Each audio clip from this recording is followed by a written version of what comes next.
ان کی ماں بول رہی ہے بچہ پیاس لگی.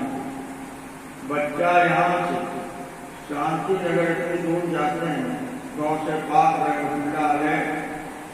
ماں ان کی سوئی ہے اور رات کا وقت ہے.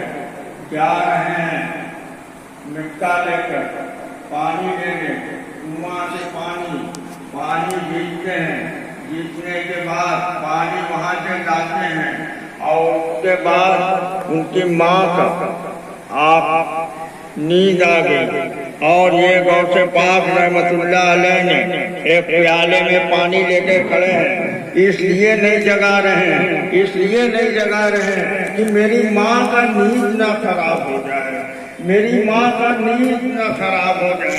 یہ ٹھنڈی کا دن ہے. غوث پاک رحمۃ اللہ علیہ نے ان کی ماں نے پانی مانگا مگر پانی لے کے پیالے میں کھڑے ہیں. اور یہ غوث پاک رحمۃ اللہ علیہ نے ٹھنڈی کا دن ہے پاؤں ہل رہا ہے. جب مسجد سے اذان ہو رہی ہے اللہ اکبر ماں کی آنکھیں کھل جاتی ہے. اے میرے بیٹا تم نے ہل کیوں رہا ہے, تم نے کاپ کیوں رہا ہے؟ کہا کہ اے ماں تم مجھ سے پانی مانگا تھا تو آپ کی نیند لگ گئی. میں اس لیے نہیں جگایا کہ آپ کی نیند خراب ہو جائے گی.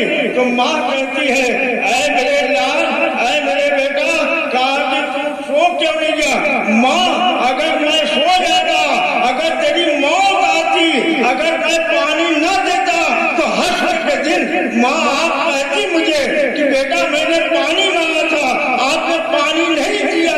تو یہ دیکھیے غوث پاک رحمۃ اللہ علیہ کا بچپنا کا عالم ہے. ٹھنڈی کے دن ہے مگر اپنی ماں کے لیے پیالہ ہل رہا ہے اور کنویں سے پانی لا رہے ہیں. یہ غوث پاک رحمۃ اللہ علیہ اللہ کے بہت بڑے ولی ہیں. ان کی ایک بھی فضیلتیں نہیں ہیں, تمام فضیلتیں ہیں. اللہ تعالیٰ آپ لوگ کے ذہن کے اندر ہم بیٹھائیں کیونکہ آپ لوگوں نے یہ 11 شریف کا ان کے نام کا قرآن خوانی کراتی ہے, فاتحہ کراتی ہے.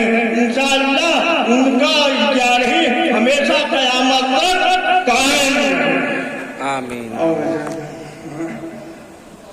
اور دو ٹھے وہ چیز پڑھ دیں قافلہ والا. ہاں پڑھ دیجئے.